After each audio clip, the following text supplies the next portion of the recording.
put myself in here. There we go. Hide. There we go. Hey, everybody. It's Jenny Norris, and welcome to Homestaging Talk Show Live. We're coming to you live on Facebook, 2 different platforms we are streaming. And then after the show is over, we always upload the footage into our YouTube channel, which is the IAHSP YouTube channel. And so you can find it all there. And then we also post the segments on other pages and groups and so forth for you. So today we got a great show for you. We have June Carter who's joining us. She is our IAHSP Productivity Coach, and she's going to be sharing all the things that she's bringing to the table for 2024, the things she's working on, and how she can help you be more productive. And so we'll be hearing from her shortly. But I did want to give some announcements before we get started. So first of all, let's see here. Excuse me. We have some new things in the works. So those of you who've been watching the show, the Young Professionals Group, if you are between the ages of 20 and 40-ish, the Young Professionals Group for homestaging and design is important because it's going to allow that particular subset of the overall industry to be able to, network and talk with each other because they have different challenges that they're facing as they grow their business. And somebody like myself, who's been doing it for, 22 years. And of course, I was in that age group when I got started. So I certainly can relate to things like finding balance or raising a family and, trying to fit it all in with also having a company that you're working to grow. And then also encouraging this particular age demographic into leadership. So Young Professionals, we have a page on Facebook. We have a group on Facebook you can join, also on LinkedIn and Instagram. So look for those. And if you'd like to participate in the Young Professionals as a sort of a leader or a mentor, please let me know, because we have some people that are more in the seasoned category that are helping to mentor these groups. And I would love your input on that because it's very important that we nurture and help encourage the next generations of staging professionals. And then, of course, along with that, I've been talking about the Brain Trust and the Leadership Academy. They sort of go hand in hand. So the Brain Trust is the seasoned professionals or people that have experience in staging who want to then impart their knowledge to the people that are coming into the industry. And then the Leadership Academy is helping to cultivate leaders to help carry the industry forward.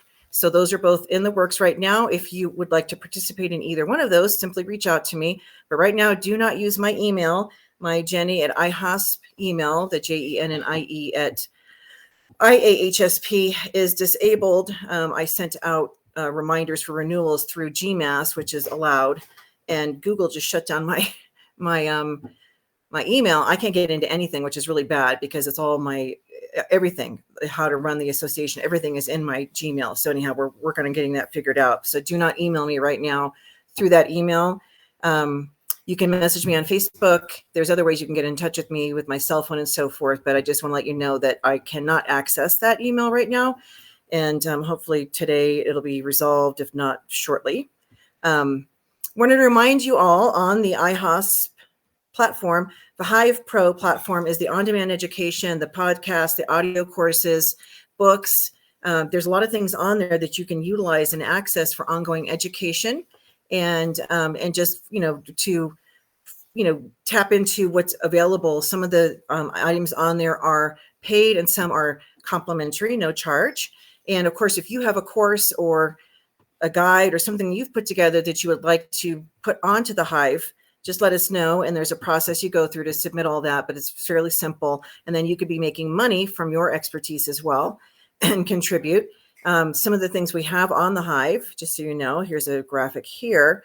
On-demand courses, the podcast topics, audio courses and podcasts. And as I shared, we also have a store where you can buy books. Different authors have their books in there. So if you've written a book or something that you have on Amazon, let us know. We'll put it up on the Hive because it's for everybody, it's publicly posted. So anybody can go to the Hive and shop and access things. So take a look at that if that's something you're interested in.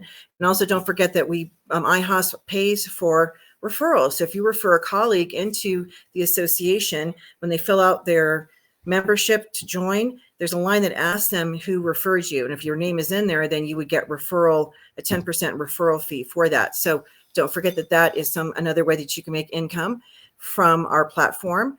And we have some things that we are working on right now. There's going to be some big announcements coming out in May with some partnerships that we are working on that'll be very exciting for our members. These are going to be exclusive to our association, so no other group will be able to access and do what we are doing.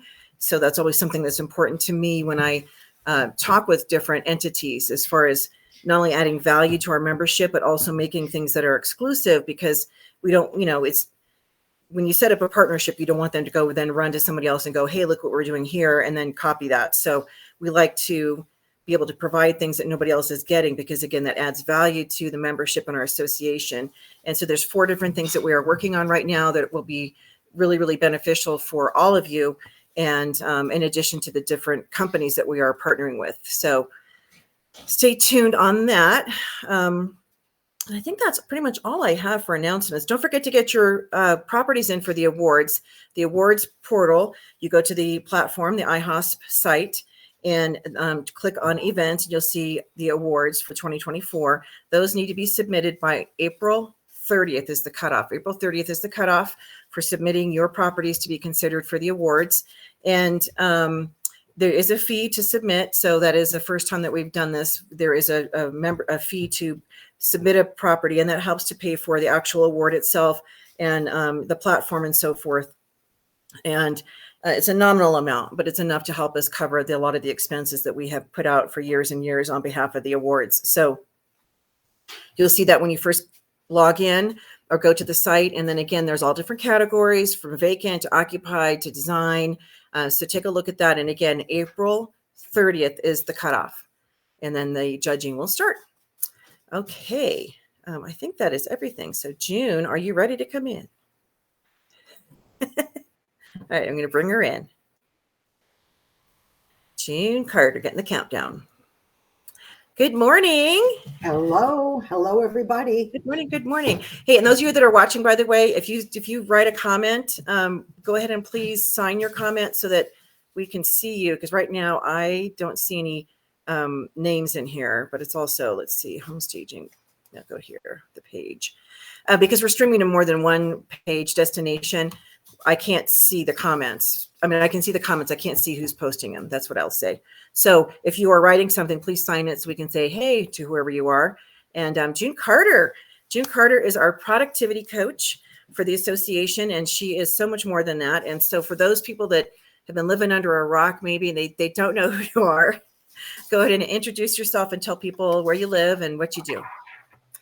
So I'm June Carter. My business is GYST Success Coaching. That is GYST, Get Your Stuff Together. And I am an ASPM. Jenny was, along with a few others, my trainer. So now it seems like a long time ago.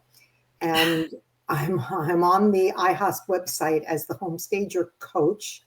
I'm also have on the IAHSP website the senior staging course, and which I get a lot of good feedback on, and a book I wrote, a little bit more like a booklet on powerful pricing strategies for profit for home stagers. I finally took everything that was in my head and wrote it down. I am also, just to round this out, I'm also a certified professional organizer, and I'm the only coach in the home staging business that's actually certified. I'm an ACC level coach through the International Coaching Federation, which is they take this very seriously, and it's like getting a master's degree. But there's other people in the industry who call themselves coaches, fine, but I'm the only one who's actually trained and certified. Which is important, because you and I talked about this early on when you first took on the role. I was supposedly the coach from 2003 to 2005 for stagers, but I wasn't a coach. I was more of a mentor.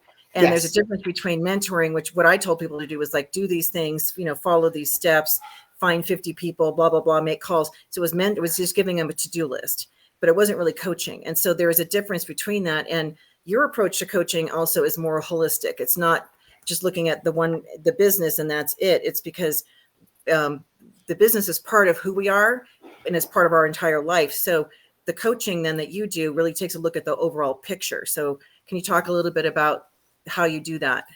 Yes. I'm a classically trained coach, and I don't only coach home stagers. I work with people from all walks of life. A home stager creates a space so that a buyer can envision themselves living there. Me, the home stager coach, I hold your space so that you can envision your life, your work, and your business as you'd like to see it. And then we create a structure to get there. Everybody comes to me with business, and it's always personal. We always get underneath and we always get to the personal. And I never tell anyone what to do. That's not coaching. It's a collaborative path where we explore, and it's my job to remain curious and keep asking probing questions. And as things develop, because the conclusions people come to are never what I would have anticipated, because it's coming out of them and their experience. And everybody's business is different, just like everybody is different. Well, I know Kevin Tain, for example, you have been working with him. And I know that one of the things, as far as the many things you guys have worked on, but the marketing messaging. So that's even part of the coaching process, revamping all of his marketing and crafting his message so that it was really unique for him. Yes, versus a lot of white fun. noise. Yeah. Probably done hundreds of these. My thesis project to graduate from coaching school, it's like I said, getting a master's degree, was how to create your unique marketing message as a reflection of your best self. And it's a needs and values exercise. We find out really who you are and then how that manifests through your business. So I saw you comment on a post I did the other day, because all right, so this happened to me. I'm standing in Publix, oh my God, on the cold cut line. You could wait there for the rest of your life. And behind me is an agent that I really wanted to get to know. But I had this done, so I was able to go bang, bang, bang, and really give her my elevator speech, as opposed to a bullet point list that's on every, I do vacant, I do occupied, I do hands-on, I have my own inventory, or whatever it is, but a whole different story. So we did this with Kevin, and it happened in the supermarket. He ran into an agent he wanted to know. And he had his unique marketing message ready. And because you see people's eyes glaze over when they're hearing, you're the same guy as the one next door. None of you are any different. Yep. Oh, I think I'm frozen or Jenny's frozen. Anyway, I'm in Northeast Florida. It freezes here a lot. Okay. Video's going, but there you are. Okay. There you are. Yeah, you're back. Well, and the other thing too is with the messaging, like you're saying, it's not just the same spiel that they hear from everybody. It's that whole unique factor. What makes somebody different is weaving that into your 10-second, your elevator talk. And from a marketing standpoint, people that are watching, what is an elevator pitch? When you say that, your commercial, what is that? Well, as a rule, it's a 30 or 260-second verbal message that can also be used in writing and social media, on your website, but it's practiced as a verbal message. So I'm in a networking group that meets every Thursday, and every Thursday I get to stand up and say who I am, and a lot of people just, like I said, do the bullet point. This is what makes me different. So, for instance, and I try to mix it up. I may say, hi, I'm June, etc. We deliver value through just success coaching to help you keep your stuff together. We help you define and achieve your unique home staging business through collaborative coaching process, highlighting reflections of your best self. We provide services to help you achieve your goals with the freedom to walk the path to break conventional boundaries.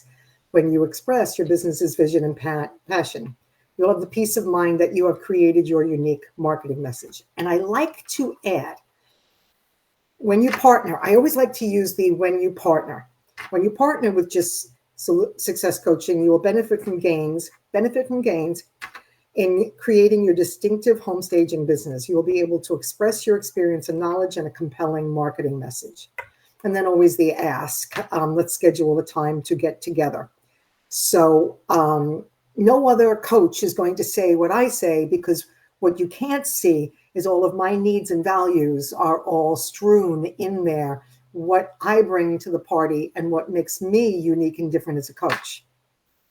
Which is so crucial. And on the Homestaging Professionals group, somebody had posted a question about what do you say to potential clients, like you need business, and you're not getting the calls and so forth. So what can you say to a client to kind of compel them to utilize you? And one of the things I came up with years ago, because it's not like, hey, you call up a client, I don't have any business and I need some money, so you need to hire me. I mean, they don't want to hear that. That's what you're thinking, right? And so I just came up with hey, as one of my preferred clients, we're getting our schedule ready for the next 2 to 3 weeks. I want to make sure that I have a space for you for anything you have coming up. Do you have anything that you might need us for? And that always triggers, oh yeah, matter of fact, I'm going to a listing appointment and this is going to happen. Or matter of fact, I was just thinking about you.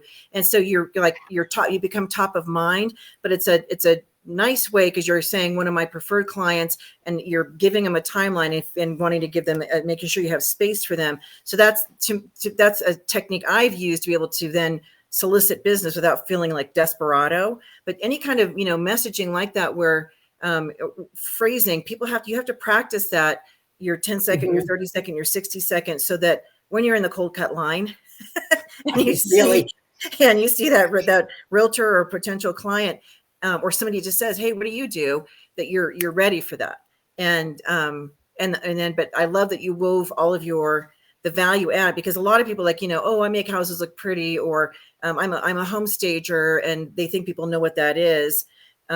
Even when stagers give presentations in offices, a lot of times they'll focus on their company and their before and afters and so forth. And there's never the connection to the audience as far as what benefit to them. Why should they utilize you? And that's really what your messaging is all about, the benefits to the person you're speaking to compel them to then want to work with you. So Jenny, you made it all about them. Mm-hmm. Yeah. And you identified their pain points, but you still put your unique spin on it. So yes, but that's a big part. And most people I coach, I usually coach people for 12 sessions. That becomes one of them. But we also work on, everybody asks me for accountability. Everybody asks me for, and it could be a casual check-in every week or every other week, however we're working, but it can also be a whole process, where we really fill out a form. We can work on closing the sale, which people are embarrassed to say, I'm in sales. Well, if you're not the one in sales, how's the business coming in? Right. I just had a major session earlier this week on profitability with a very experienced, wonderful stager who just needed to grasp the fine points of what it costs, what it's being sold for, and how much you keep. Right. And it sounds like it's so easy, but not everybody knows that or even knows what the costs are. So sometimes we have to set up all the costs. I also have a specialty in time management, which I did at one of our early, I did that in Charlotte, and in ADHD. And how I got into ADHD coaching was, so I'm taking all I need as many CEU credits to maintain my coaching certification as a doctor or an architect. I'm like, wow, you guys need to be taking this a little bit seriously. So I was taking courses in neurodiversity and ADHD, and I kept saying, this sounds so familiar, because all my creative people who may or may not be ADHD, well, we share a lot of the same symptoms, which was what my talk was in Las Vegas in January. And I'm not at all ADHD, yet there are times when I'm like, ooh, shiny object, like watch us in a Home Goods, boom, boom, boom, boom, and whether we're ADHD or not, there's no neurotypical. Normal is a setting on your dryer. So we all have things that may or may not be similar. And I just have have a list of creative people's processes in ADHD. And if you overlap them, they're very similar, whether or not you're ADHD. It's just that we think out of the box. And so do a lot of ADHD people, which is why sometimes they're very successful. Right. And I think the whole issue of focus, I loved what you said in Las Vegas. And those of you that are watching, her session is available on the the Hive, you can purchase the different sessions. And what June talked about was your superpower and then your not power. Yes. And that, there's certain things that we love doing. And so we'll gravitate towards that. And then there's things that we really dislike doing or are not good at doing. And so we'll kind of hide from doing those. And being able to identify that. So you either put somebody in place to help you get through that, or you have to make it a priority. Like, for example, taxes is coming up. And how many of us love accounting and paperwork and taxes? And I hate that. So that's something I'll procrastinate. I mean, I don't think I deliberately put it off, but if something else comes along that I feel like needs my time and attention, I sure go over there and take care of that first. Like, I'll get to this other stuff. And so that, I think, is an example of what you're kind of talking about, like the ADHD versus the creatives. It's just running a business in general. And so can you talk a little bit about your superpower versus your not superpower? I love that terms. Do you notice behind me over my shoulder is my Wonder Woman cape? Oh, that's great. Yeah, I saw that. Yeah, that's my Wonder Woman cape. So we're all really good at some things and really not good at other things. And we never like to say anything negative in coaching. So that's why I've called it your superpowers and your not powers. And there's we do the things that we like because we get dopamine hits. We get the feel goods. And that's science. It's real. And we do all the little things first because you can bing, bing, bing, bing, dopamine hits. And we may have a list of 10 things to do, the top 3 being the most important, yet we may only do the real fast, easy ones because they feel so good. So we, creative people, we want that project. And we want to pick the colors, and we want to buy the furniture, and we want to set it up. We want to be in the creative part. I can't tell you how often I talk to somebody who's behind on invoicing because they're so busy doing the creative part. And they're like, but that needs to be done, and it's been completely justified inside because that needs to be done. Well, so does the invoicing, and so does putting away the inventory well so that you can find it next time. And if it's not what you can or want to do, let's find a way to get it done or shift your perspective about it. So a lot of coaching is about shifts in perspective. You start off here, we work together, and then you may end up there.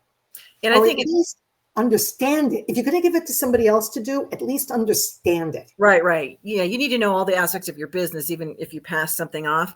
I like doing the business side because my temperament is that I'm competitive and I like winning. So I get that dopamine hit, if you will, when we win a project. They say, okay, we're going to go with you guys. I'm like, yes, and then that leads to the revenue. And so I like bringing money in. I like doing the creative side as well, but I think my strengths are really in the marketing and the sales side of the business. And then, teaching that to the logistics, teaching that to our daughter to, kind of take that piece on. But you're right. So I think people definitely gravitate towards what they feel best about. But, like in your example, somebody might love the creative side, but if you have no business, you don't have anybody bringing the business in, you will never get to actually stage because you won't have any business. You won't have any projects you've closed. So if somebody really hates doing something like that, then it's find somebody who is good at that you bring in on your team, and that's their role. And then you can stay in the creative. Or for me, for example, I have the team that does the creative, so I can stay in the business side because that's what, I do it because I enjoy it. If I hated it, I would have someone else, taking calls and closing the sale. Yeah. And a small company may not have the opportunities for other people, yet you can outsource your bookkeeping. Now, here's the other thing that you just led right into, the marketing. And I teach for staged homes, the IAHSP class, one of my really favorite things to do. And I always say this, the field of dreams. If you build it, they will come. No. If you build it, they will come if you market the heck out of it. Right. They're missing the last piece. And then you see, I can't speak to people. I'm not a salesperson. I can't stand up in front of a room. And maybe we'll do, like we did in the IAHSP class, a practice presentation, maybe. But we can also create a marketing plan with first you have to know who needs you. Well, actually, first you have to know what you're selling because everybody's business is different. First, you have to know what you're providing, what services, who needs you, where are they, how are you going to get to them, and then set up a schedule to do it and keep and maintain that. And then, of course, what you always do, watch the numbers, what's your close rate and so on and so forth. But a lot of people are in a panic. For some reason, they think I'm certified and everybody's just going to know about it. You got to do your social media, and you got to do face-to-face, and you got to go to your real estate association, and you've got to knock on doors, and it's not easy. I'm an extrovert. It's not that hard for you and me. Some people are just not cut out for it. So what does that mean? We have to find out.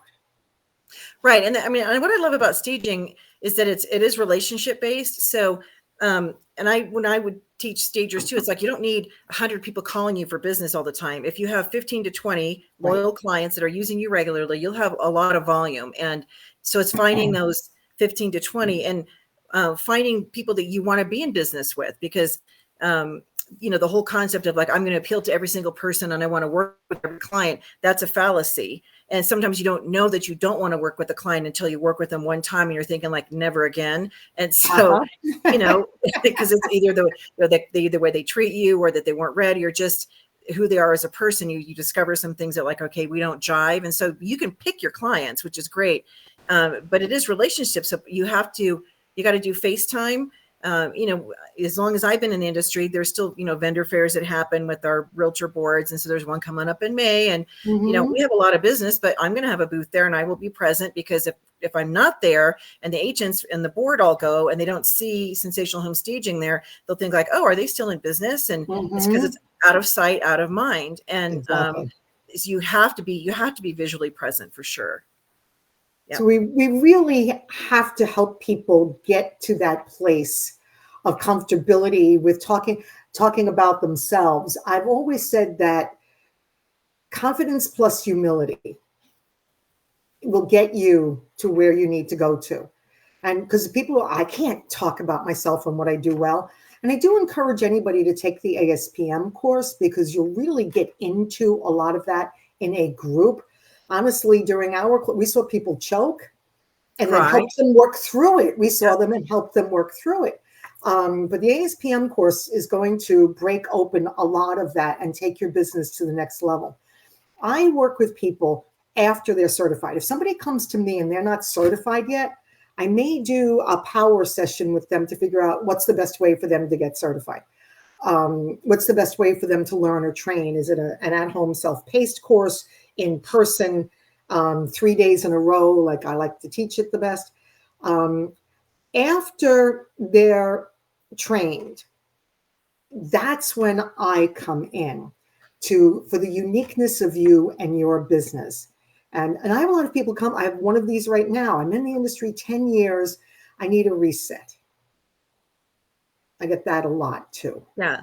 Well, it's also, which is smart, because the industry continues to evolve. I mean, the way business is done, the expectations you have, with the technology, even AI, there's a lot of things that, that are advancing. And so we need to, it's very true. We do like a reset, or just make sure that you're staying ahead of the curve. Because if I just sat back, I was I could say, oh, I was the first one in this market in Sacramento, which is where I established staging in 2002. But that whole region has evolved. So if I'd stayed doing the same things and not advanced or changed, or even my messaging, I would have been left in the dust. And so it is constantly having to take a look at what's out there.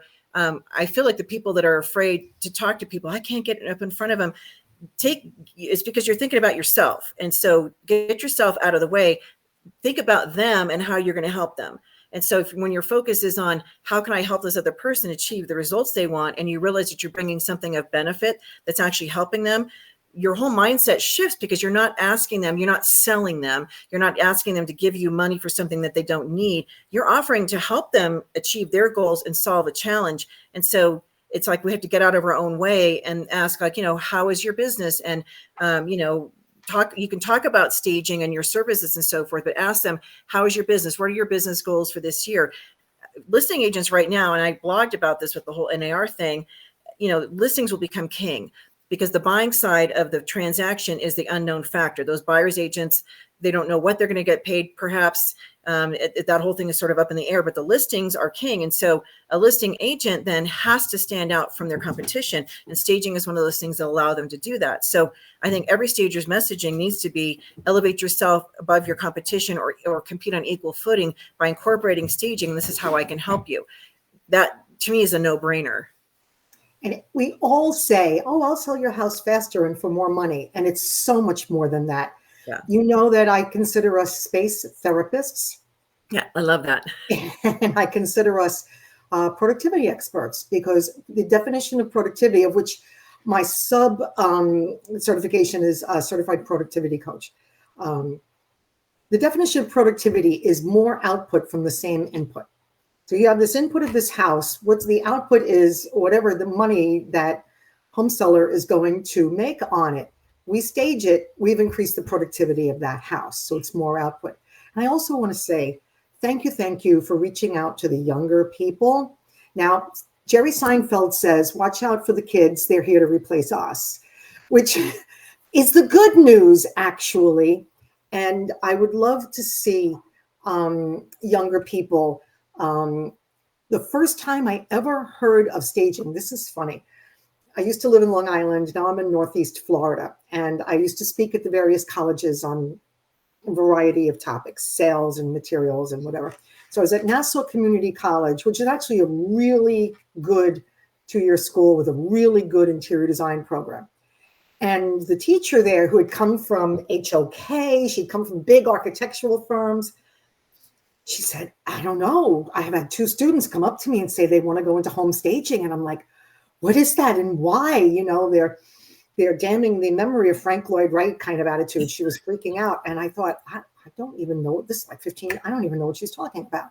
Turns out those 2 students became good friends of mine, are still in business, are very successful, have been to the IAHSP conference. And they were finding new ways to use an education. I have my bachelor's degree is a BFA in interior design. They were finding new ways to use an education out in the world where their professors only saw a narrow application. So yeah, it's time for the new ones. Well, absolutely. And I feel like they need to see themselves reflected in leadership and at conferences and the speakers. And this is what I shared a couple of weeks ago, that at our conference in Las Vegas, there was 1 speaker under the age of 30. And I believe there might have been only 1 under the age of 40, maybe 3, but a very small amount. And then most people over 40, 50. And so I feel like, they need to see themselves reflected and also have the stick-to-itiveness to stick around long, for the longevity, because, getting started 22 years ago, I didn't know I'd still be doing this, but I made that commitment. I kind of burned the bridge. I'm not going back to corporate, be told how much I'm worth, when I can take vacation, when I have to have lunch, when I have to show up, when I can go to the bathroom, all that stuff. It's like, I don't want to go back there. And anytime you're your own boss, the risk is very big having your own business. And I think that whole thing would be a whole nother topic to teach people, is they want to have a business, but what does that really take? Because you're an entrepreneur mindset is very different than the regular people mindset. And the fact that they're going to have people in, anytime somebody gets into business as an entrepreneur, you're going to have the people, maybe even people that are very close to you, say you can't do that, or you won't be successful, or they're waiting for you to fail because you are stepping out in faith into being an entrepreneur, makes them feel maybe less than, because that's not their temperament. They're not willing to do that, but they also maybe are envious or something. They don't want to see you succeed. And there's people like that in people's lives. So having that mindset and then the commitment to carry it all the way through and to stick with it and see where the journey takes you, those are the people that we're looking for. The ones that are like, I'm in, and this is what I'm doing for as long as I can. I love it. Versus I'm just going to try this out, and if it doesn't work, I'll move on to something else. So, creating that whole entrepreneur mindset, I think is part of what we need to do. What do you think about that? Two things. I would love personally to teach a college level course for credit, not an adult ed type of thing, which we have in a lot of the schools. I'd love to see it part of college curriculums. Yes. Staging. And I'd also love to see part of everybody's education, entrepreneurship. I had this amazing fine arts degree, but I didn't know anything about business. Right. And about halfway through an MBA, and then I had a house and a family and a baby and blah, blah, blah, blah. That didn't happen. But I knew I needed it. And that's a word I use a lot when I'm coaching is you are an entrepreneur, and they always look surprised. Yeah. Like, what is that? Like, 'cause I just have a staging company, or I'm just a home stager, or I'm an interior designer, and it's saying you have a business and an entrepreneur and you're in business for yourself and you're a risk taker. And with a lot of risk, there can be a lot of great rewards. But it can also be very challenging because the buck stops with you. And one of the things I found, people that are watching, I want to have a large staging company. I want to have this big business. And I remember Kevin saying this on a show, or maybe on Facebook or something, where he thought sometimes we think like there's like the temperature thermometer, and as it gets hotter and hotter, the red mark goes up and up and up on the thermometer, and feeling like that we have to keep going bigger and bigger and bigger and bigger to compete. Like, at what point are we able to say that I'm happy with the size of my business and the volume that I'm doing, and to not feel like you have to be the biggest and the best in your area? Because there's this mindset within our industry, I'll say, that it's sort of like, well, if you're not aspiring to that, then you're not a good staging company. And it's like, that's not true at all. People's businesses need to be reflective of what their personal goals are, which kind of circles back to what you do with coaching, that it's not about all the noise out here and having to be the biggest and the best. It's what do you want for your business? Because the last thing people want is for it to get out of control to the point where you stop enjoying it because it's taking every minute of your life. And there's a lot of that going around. Yeah. And I know that people will be out of balance for a period of time while you're growing, but the goal is to get back to center, or then be able to go and enjoy the fruits of your labor and take time with your family, but not feel guilty for taking time away from your business. It shouldn't always be the work, work, work. And that can be hard to do sometimes. But the mindset of an entrepreneur is that I am taking a risk, and the weight on people's shoulders sometimes can be a lot. So the larger company owners, we have other people that are on our teams that need money. You're paying for possible warehouse vehicles. You have a lot more overhead. When you talked about profitability, the more overhead you have, the more volume you have to crank out. Because I know our overhead, if I only did 5 projects a month, they would be very expensive because the overhead is a lot. So that's why we'll do 30 in a month, because I can spread it out over that 30 versus only 5. And because we have a large nut to crack. So I feel like, you might actually be more profitable when you're smaller versus a larger company. So I just think you need to kind of evaluate all of those things as far as what kind of business do you want now, and what do you want to build towards the future? This is when I start working with somebody, I send them a getting to know you form. And it's like 4 pages, and it covers everything right down to what makes you laugh. And I asked, do you have a business plan? And I can't tell you how often no, even from larger companies. And frequently in coaching, well, the first questions are always, what are your goals? And, we have personal goals, we have business goals. And you must have a business plan, a mission statement, a vision statement, hopefully a marketing plan.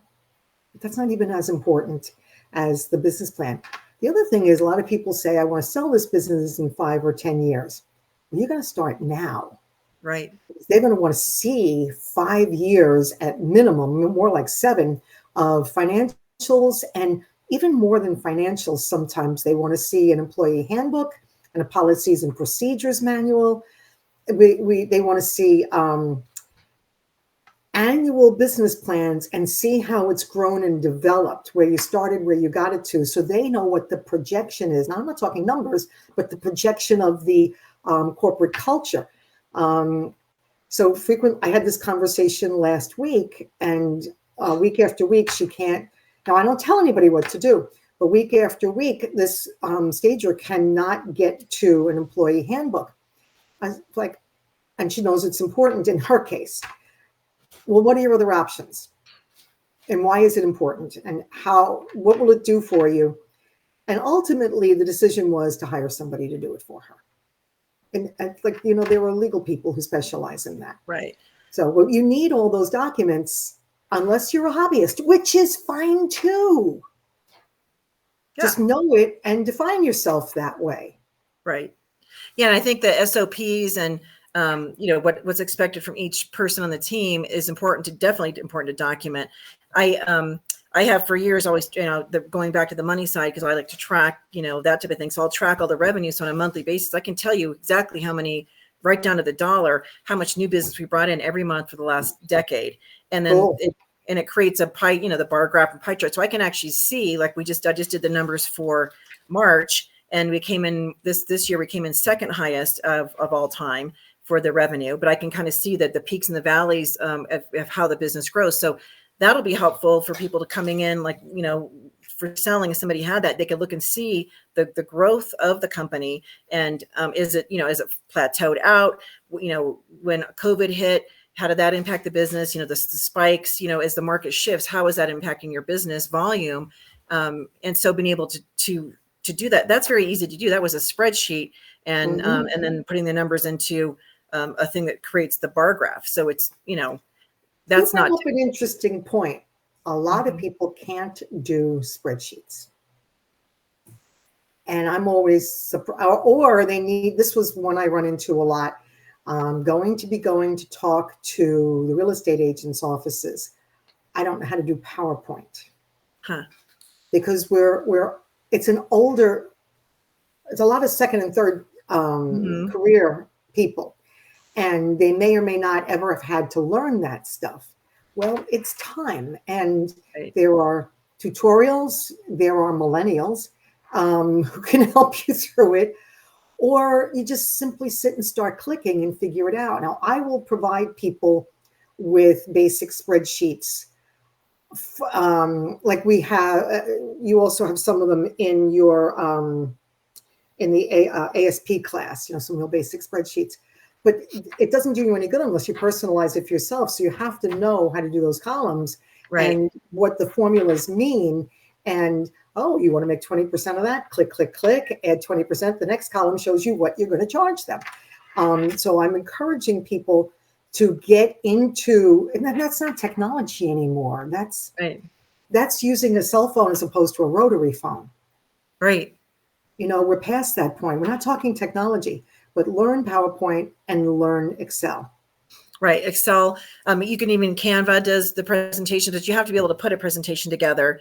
There's a lot of templates out there too that are very easy to use. Even like an employee handbook, there's something called Business in a Box. So I paid for that, and it gives you like all of these generic business forms. I mean, hundreds of them, depending on what you're trying to do, whether you're trying to start up or do SOPs or whatever, and then you just can customize them. I remember when I first got started and I needed to do a non-compete, non-disclosure, and then an independent contractor agreement. I paid for it from LegalZoom, and then I rekeyed.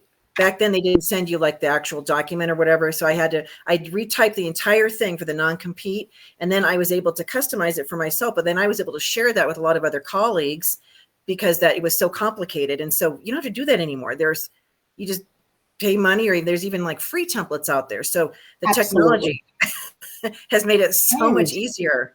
One of the things I bring up when I teach ASP is get to know your local Small Business Development Corporation, the SBDC.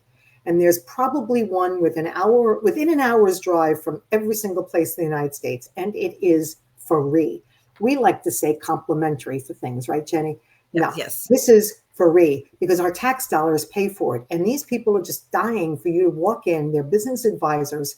They will help you with a business plan. They will help you with almost anything. And in some cases, the marketing, because they're proud of you and they're talking about it. Find your Small Business Development Corporation near you. Get there and I'm very good friends with mine. We meet for lunch regularly. It's a really important result of your tax dollars. So get to your SBDC and let them help you. So, and that's funny because I've never heard of Small Business Development Corporation. And then you'll type in. There's also score.org. It's another resource. But SCORE, you're also, Small Business Development Corporation is more contemporary. SCORE is retired people. Right, okay. Small Business Development Corporation is a division of the SBA, as is SCORE. But if you type in, as I heard it, type in your zip code, and it'll give you, you have to SBDC near me. And when I'm teaching, I have each student give me their zip code and we pull up. And it's usually, their offices are usually on a college campus because it's cheap and free. And and find your small business development corporation. Use them until they squeak. They're there for you. That's great. So, and I never know about that resource. I remember hearing about SCORE years ago, Service Corps of Retired Executives, is what SCORE stands for. And I love SCORE because, you know, there are a lot of people that have aged into the industries and then they retire. And when they retire, it's not like their memories just like fall away. They have all this knowledge and experience that's not being tapped into. So I love that SCORE does still keep people that are of that demographic viable, because, you know, I've said this before, the elderly in general sometimes get sort of pushed aside, like, oh, you're a has-been, you're not relevant anymore. And, you know, who are you? You're just some old fart. They could have been like the president of a corporation. They could have been, they may have run big companies and they're just being discounted because they're old. Which kind of brings us into, I did want to touch on the senior designation, the staging. So we have on the IAHSP site niche specific specialty education. So the senior staging specialist is one of those.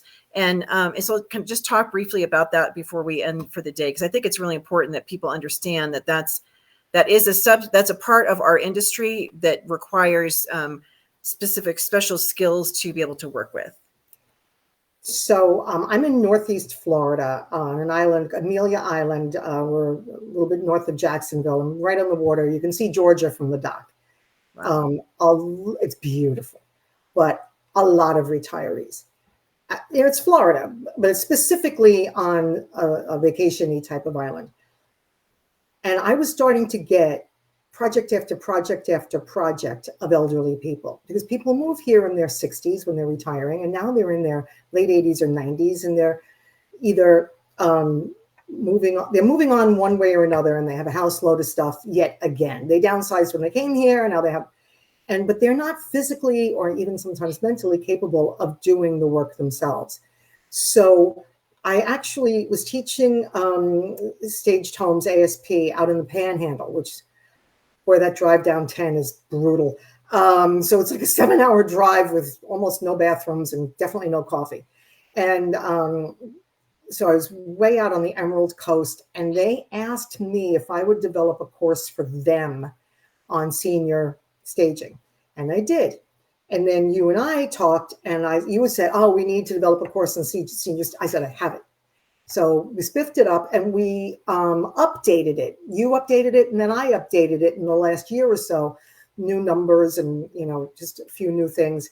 And it's a really important part. And I like to recommend that you take the demographics course with it, because the demographics course explains all the age groups and who's buying what, why, and how. But what we find out is that the older people who are no longer paying for colleges and no longer paying for kids' sports and dance classes, they have so much more disposable income there, and they can't physically. Kat taught a class called "How Are Your Knees?" You reach right. You reach a certain point where you can't do that hard labor, and you'll want a stager. And it's one of the reasons I became a professional organizer. You'll want a stager come in to do it for you, because, I had one lady, I kept saying to her, Lucy, don't get on that ladder. Don't get on that ladder. Lucy got on the ladder and she broke her arm. And she let me do the whole rest of the project. I was like, we had one case where we learned now all the forms have to have a next of kin contact information. And this lady, she kept agreeing with everything. And I was like, she's too agreeable. We got back there, nothing was done. And she was face down in the washing machine having a stroke. Wow. Yeah. True story. And only because a friend, we called an ambulance, a friend stopped by. Otherwise, we didn't even know how to contact her family. So there's very unique circumstances with elderly people, very different. When I'm talking to people who are having their third baby and moving into a bigger house, it's very different than the people I'm talking to who are moving into assisted living. Right. And or they're dealing with things like we just staged a property this week. It was owner occupied. So we call, the mixed media, giving Kevin Tain coined that phrase, bringing some of our stuff, mixing it in with theirs. But the husband has dementia. And so the wife, not only was she just so stressed out having to handle everything, but you didn't know how he was going to react to certain things being done. So we couldn't move chairs, even hanging up artwork, the banging of the hammer, he got upset about that. So it's like, you just never know how they're going to respond. So being able to be very patient and just, take that whole pressure off. But we knew about it because the agent had let us know before we went in there for the first initial consultation, and then the hands-on, being able to cater to that. So it is very different than working with somebody who's sizing up or with the young family issues. And not everybody likes working with seniors, but they are, one of the fastest growing segments of our population. Everybody's getting older. You can't, we'd love to, but you can't stop time. But being able to understand their issues, and a lot of the seniors, they might be downsizing. They're still in the game as far as real estate. They're still helping purchase properties. They might be downsizing. They may be helping their family members purchase. So they're still, they call it, the silent generation, which is like the 70, 80-year-olds and up. But they're still participating. And, but they have, they may have health issues and things that you can't necessarily, put away or tell them you got to pack up and get rid of. But it is an important part of the population and necessary for staging. So learning the skills that you teach in the course is really important. So I think those of you that are watching, the course is on the IAHSP Hive platform on the on-demand education. It's a self-paced webinar. I think it's, how much was it? 2 hours, hour and a half, 2 hours? I'm trying not quite 2 hours. Yeah. And then I think there's, I'm trying to remember if there's handouts because there's multiple courses on there, but there's a lot of great information in the class. And then of course you'd be certified or accredited with the SSS, the senior staging specialist designation. And then that gives you added credentials because, we teach the general business of running a home staging company and process and so forth. But then you could work with investors or the seniors or short-term rental or, the course you talked about earlier with the demographics is the buyer trends specialist designation. And that one is understanding who's buying what and why, the demographics, but also the design trends. That's always woven into it as well. I think that's one of the most valuable courses. And then the pricing, we have a pricing mystery to mastery. We should have that go along with your book. Your book should be included as part of that course that when people purchase. I just thought of that. So we can build that in. You're getting notes. Really is, who's that? You're getting notes, Facebook user. I have the SSS designation, highly recommend. Thank you very much. And Sarah could you please type in the name of that again? Yep, I'm doing it right now. The senior staging specialist. And it's on the IAHSP website under education. Yeah. Yep.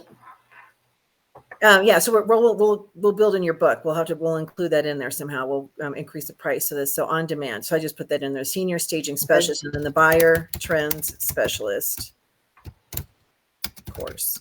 So SSS and then the BTS. So both of those are available, and we continually update them and add in new information to keep it relevant. But you do want to educate yourself on the nuances within the industry as far as who your target client is. There's people that just specialize in working with seniors. Whether it's helping them downsize, and then I've actually gone into senior, independent living and assisted living and done presentations with agents who are specializing in taking people from here to there. The whole estate planning, or not the estate sale, I should say. That whole piece of it too is being able, being a resource. So those of you that want to do the senior specialist, that's one of the things they talk about is getting your people, your resources together that your client is going to need, because they're physically not going to be able to move furniture and pack up all this stuff. They're going to have to hire all that out. So June is always you're such a giver, and thank you. She's our IAHSP Spirit Award winner. Yes. And I love what you always say, that you found your tribe with our association and our family. So we are so blessed to have you as part of our family, and your contributions and your knowledge, and just I feel like you and I are very kind of kindred as far as how we're very, what you see is what you get. You're going to hear the truth in a kind way, hopefully. And that when you work with someone like June, she's going to tell you what you need to hear, not what you necessarily want to hear. And I think that's a big difference too. And not in a mean way, but just help, because the whole focus is on getting you to be successful in the best way possible based on what you want, and not listening to all the noise out here, because everybody's unique. And I really love that, because you're developing your unique messaging, your unique path for coaching and for business success. So Thank any you. last words? How can Appreciate we help you, Rose? What do you have coming up, or what you're working on that we can help you with? Me? I will tell you, I'm going to Bali in Australia for a month. Nice. Travel, I love it. That's coming up. It's a trip of a lifetime. So that's just what's coming up. And everything is going well. And I thank you. And I thank you for the kind words. And I thank you for the association and for allowing me to be as involved as I am. Absolutely. And when you go to Australia, if you want to look up like Foxy Home Staging, some of the staging companies there, you might be able to do like a little bit of the business and then a little write-off type of thing too, because it's really growing there. They just had an event, a conference. Okay. And so, yeah, it'd be interesting. I feel like some of the other countries, like I talked about Poland before, but Australia too, that there are a lot of younger stagers. I'm not saying there's people that are not. That's what we saw at the European. Yeah. Jenny and I both spoke in Lisbon. It's almost 2 years ago now. That was a lot of fun. That was fun. And yes, there were a lot of younger people, beautiful people. Yeah, well, I'm glad you're going on that trip. When do you leave? Early mid-May. Nice. Yeah, it's time. It's time. Good. Well, those of you that tuned in, thank you so much. Next week, we're going to have Marianne Chirico, who is from the Boston area. Yeah, and I haven't spoken with Marianne in a bit of time, and so it'll be fun to catch up and hear what she has to say. And but I just appreciate you being on. Again, this will be on our YouTube channel, which you can subscribe to, and it'll be on other platforms as well. And thank you, June, so much for who you are and what you contribute. Thank you for letting me be here. I appreciate it. It was good to see you. Yes, it's good to see you. Thanks, everybody. Bye. Bye-bye.